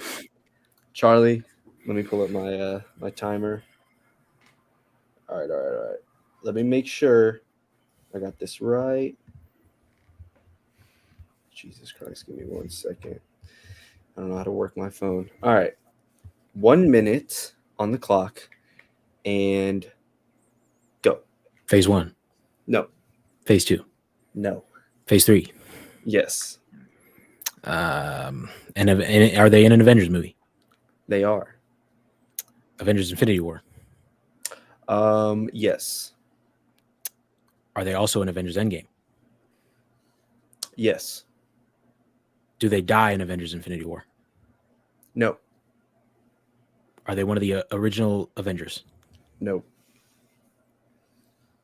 Are they one of the Guardians of the Galaxy? No. Are they from Wakanda? Yes. Okoye? No. 19 seconds. What? M'Baku. Yes. Good job. Okay. I didn't even ask male or female. I should have asked that. Oh my God. Dude, I was getting scared. I was like, come on, dude. You're so close. 11 seconds, Charlie. Those were good questions, though. I almost forgot that because he was standing there watching everybody else turn to dust. I almost forgot. Well, yeah. Well, you said Infinity War, and I was like, yes, he was. I was like, wait, don't mess this up. Yes. Awesome. That's about it, right? Yeah, I think everyone got a guess and a character. Yeah. Mm-hmm. All right. And I think we covered everything from Guardians 3. Everything I really wanted to talk about. I don't know if you guys have anything else that you wanted to touch on. I think that's about it. Let me check my notes just to make sure I'm not leaving anything behind. I will just say I also right before the hallway fight scene, I just love that like they were all debating if they should go back inside or not, and Rocket's just like, I'm done running. And then as soon as he says that, I tweeted this, but as soon as he says that, he's just all of the Guardians, they don't even ask a question. They just start walking with him. That's family right there, bro. I love that. I also love when Lila tells him in the afterlife, this has always been your story, you just never quite saw it, or something along those lines. It really, it's kind of meta because it makes you think back to like, oh wow, this is kind of like, you look back on this stuff, it could very well be centered around Rocket or Rocket and his family, and just trying to cope with that and live with this new family that he's found. And so I thought that was a sweet line by her, and her basically telling him, you're not done here, you still have purpose. Beautiful just filmmaking. James Gunn did it once again. I believe that is it, right? Oh, we didn't talk about Peter's potential death, but sorry, Ben, you go. Oh yeah, I was just gonna briefly say one of my other minor nitpicks with the movie, which I just didn't remember earlier. But the scene where they go to, what's the place called when they get in their space suits and go, and it's Orgo Core. Yeah, when they go there, because they're trying to find this one specific person, or they're trying to find this information, and then they get there and they realize that the information has been downloaded and they need to go somewhere else. For me, like, I liked a lot of moments in that scene, but it felt a little unnecessary, like that scene. I thought the movie was like a tad too long, and if anything were to go, that scene or parts of that scene would have been, I think, could have been cut out or trimmed down a little bit and taken off 10, 15 minutes of the movie, because it felt like a big portion for such little significance, because it was literally just like, we're going there for this thing, we get there, oh, we have to go somewhere else, and then, a fight scene. And just small minor thing, but felt a tad long, and that could have been trimmed out. I get that. That and just, it was just also kind of just to get I forget their specific name, but Adam Warlock's race. It was just to kind of get them on the Guardian's tail, right? When Gamora sends the location. It's really about all it was used for. That reminds me, that's another thing. The Ravagers they look like, anyway, this tight-knit family. At the end, they're all hugging Gamora, welcome back. And then Gamora can't recognize that someone she's talking to over the comms is not somebody that she knows. Yeah, I know. I was like, okay, strange. surely she's gonna hear this and like inform the Guardians, or she's gonna think something's up. But then she was like, okay, I'll send you my exact locations right now. I was like, what? Okay. Mm-hmm. But to touch on Peter's death a little bit, or not death, I was in shock. Yeah, I really thought it was actually going to happen right there. Like watching his face like just turn all fat and everything too. I was like so anxious. Yeah, I thought for sure that was happening right there. And it made me think about the helmet and stuff. And I guess it got destroyed in Volume 2, which I didn't remember that part, but even I had just rewatched it too, but I guess I just didn't pay attention at that part. You're on your phone. Then it was in Infinity War and Endgame. That's another one of the things that James brought up. Is he said he was just doing his own thing from Guardians 2 to 3, and so when they had the helmet in Infinity War and Endgame, that didn't mean that he had a new helmet. Like, the story is still the one that James was telling. Right. Okay. I didn't even. Oh, yeah. That didn't click for me. But then also I saw James tweet this about the rocket boots. That Peter also had. That the aero rigs that Rocket made are much better. Like, they're just better in every way, and so he just doesn't use the rocket boots anymore. There's no need for them, that kind of thing. So doesn't need to make a new set. But we texted about this a little bit. When it panned over to his hand. And then the hand right next to his, I really thought that was going to be Gamora. Like, she had jumped out to try to like save him. I'm happy that it wasn't, though, because of the fact that right towards the end when she's saying goodbye, this is one of my favorite parts of the movie. She starts to walk away and then she says, I bet we were fun. And he says, like, you wouldn't believe. Bro, I love that part so damn much. I was sobbing. Won't even lie. I was sitting there sobbing. Good, man. I bet we were fun. It's perfectly written. I keep saying this, it's perfectly crafted. It feels like there's a lot of love and attention put into these characters and the journey they go on in this movie. Even dealing with someone like Gamora, who's so disconnected from Peter, to whereas Peter feels like this is the love of his life, and he spent a big chunk of his time with her, and she's just doesn't know who he is and is frankly annoyed with him. It's just such a bittersweet scene because you can tell Peter's holding a lot back, and he, like, as soon as she comes up and says, "I'm still not the person you want me to be," you can tell it takes a lot for him to be like, "I get it, I know," and he's kind of at peace with that. But then there's even that moment where she stops, and you can see herself kind of struggling with it too.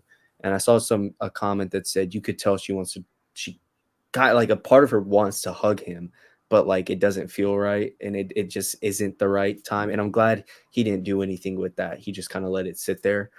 And then Peter's voice cracking whenever he first started talking to her, he's like, "Yeah, hey, what's up?" It's just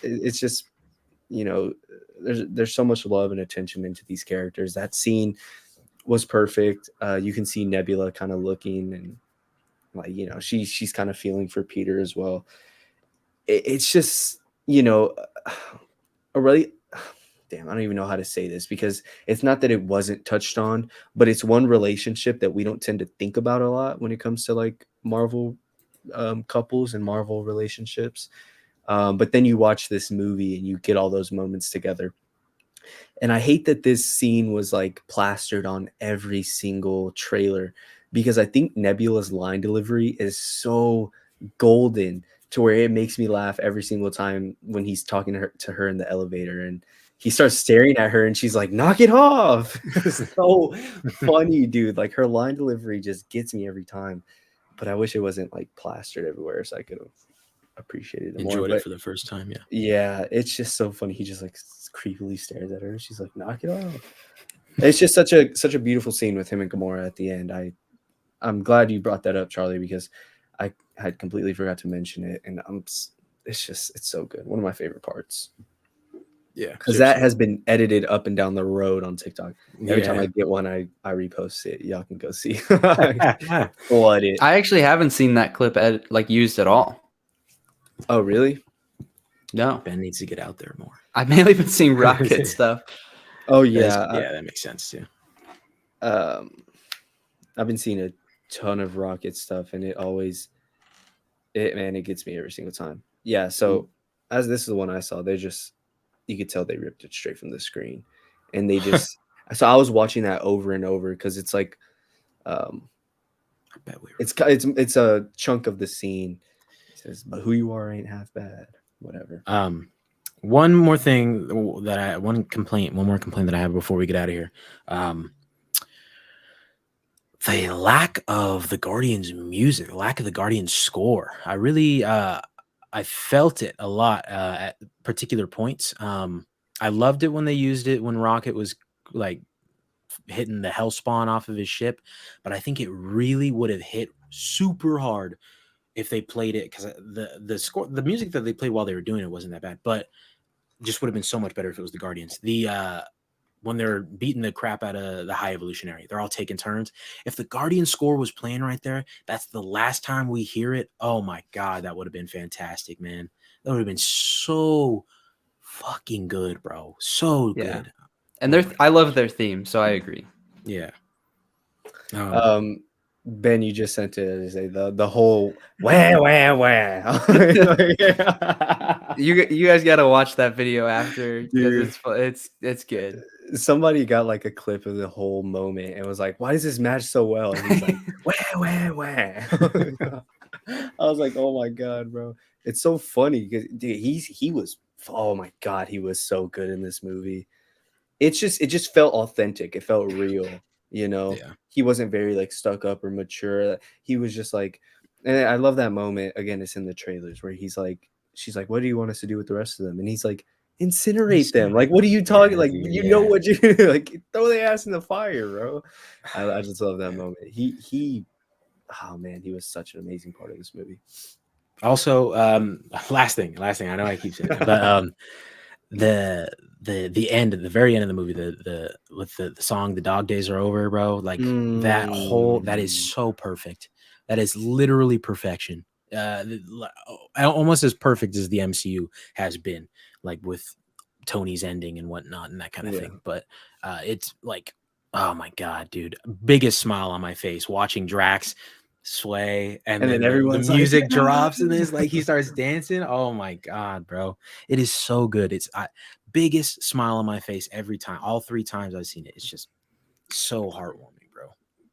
We are very lucky to be alive while this trilogy is like concluded, like that we got to witness this in theaters and got to go watch it. I saw an edit where somebody clipped that Shia LaBeouf meme where he's watching all of his movies in back to back to back, and there's a scene they clipped it with the ending of the Guardians, and it's whenever he's like smiling at his movie and then he like starts to cry a little bit and then he like stops and smiles some more. Exactly me.